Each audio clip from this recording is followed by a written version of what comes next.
The government's plan to reopen the border, allowing people to bypass what the Prime Minister has described as the anguish of MIQ, is being shot down by the opposition as both too slow and too fast. Photo, RNZ, Dan Cook.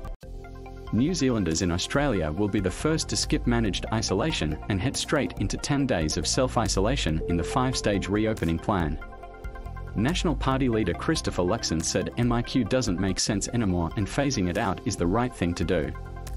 I could quibble about how it should have been done sooner and all that sort of stuff, but at the end of the day, it's good for New Zealand, it's good for the families that have been suffering for 2 years, and it's good for the businesses crying out for staff. With community case numbers of Omicron rising by the day, ACT Party leader David Seymour said that phasing approach to the new plan doesn't make sense. Soon we'll have tens of thousands of Omicron cases, and it won't make a difference whether negative tested, fully vaccinated travelers coming home and isolating for 10 days are Kiwis from Aussie or elsewhere, not Kiwis or coming for whatever reason. They are prepared to come home and self-isolate, and they should be allowed to, regardless. The Green Party has been a staunch supporter of MIQ and still is.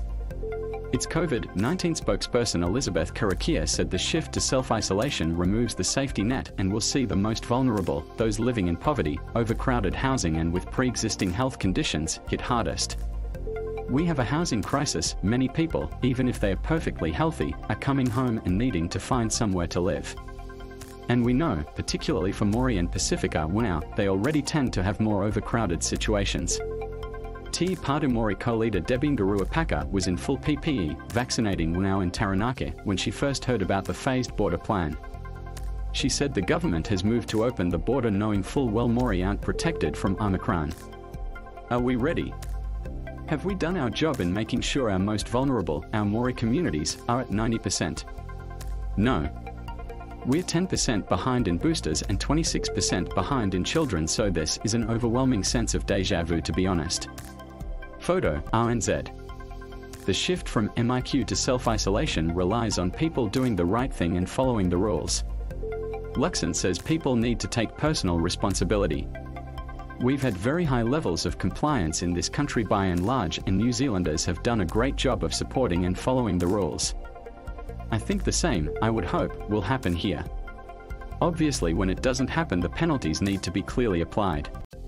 The government can't guarantee random checks on overseas arrivals, but says fines of up to $12,000 can be issued to those who don't comply with the isolation rules.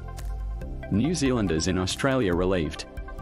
Ken Hill, 78, and his wife have been grounded in Australia since the Trans-Tasman bubble burst.